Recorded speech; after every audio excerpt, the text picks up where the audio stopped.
Hai ashamaa jirtanii feddartanitti nagaan waaqayyo isiniif haa baay'atu.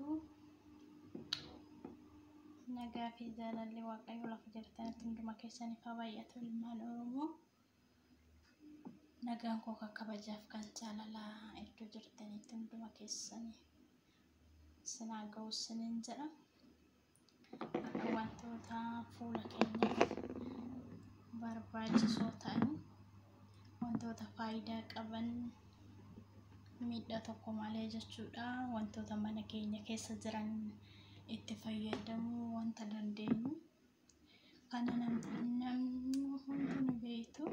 Kuni dammi kun immoo asitti asaara jedhamu. Damma jechuudha kuni. Inni kun immoo buna namni hin beekne jirtanii hundi keessanii ni beektu buna. Isa kana walitti gootanii fuula keenyaaf jechuudha baay'ee tokko gaariidha. Wantoota gugurraacha'anii wantoota garagaraatiif fuula keenyaaf baay'ee tokko ni fayyada. Akkanatti gootanii amma afanii maankaan tokko nagaa jechuudha. Sanii olis immoo YouTube godhuu yoo barbaadan rakkoon qabu. Baay'ee kun garuu buna biyya keenya kaasuu ta'e baay'ee tokko gaariidha. Garuu kunillee baay'ee shaggaadha waan fayyadamee argeef jechuudha.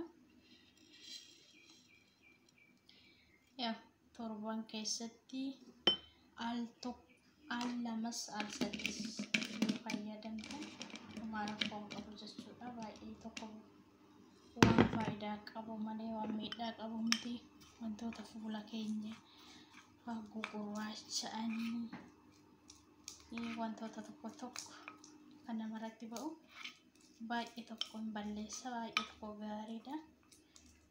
Kanaafuu warroonni fayyadamuu barbaadan akkanatti gootanii itti fayyadamuu dandeessu. Garuu baay'istanii wal nyaachisuu qabdanii.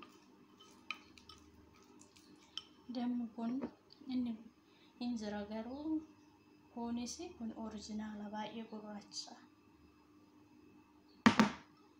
Kanaafuu akkanatti gootanii yeroo dibattan torbee keessatti yeroo 3 yeroo 2 bunni kunis bakki inni dhabame hin jiraanne fakkaanne akkanatti wal nyaachistanii jechuudha. Haala kanaanii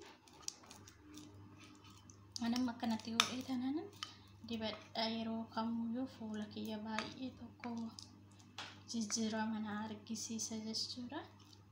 Kanaafuu isinis akkanatti gootanii fuula keessan qulqulleeffachuu ni dandeessu sinin jira. Obloota koo hunduma keessaniif viidiyoo kana warri daawwattan like, share, subscribe gochuudhaan warroonni maatiinaaf hin taane akka maatiinaaf taatan akkana jajjabeessidha. Akka wal bira dhaabannu sinin jedha. Ilmaan Oromoo qaqqaalii kun saba koo olaa jajjabeessinu. Please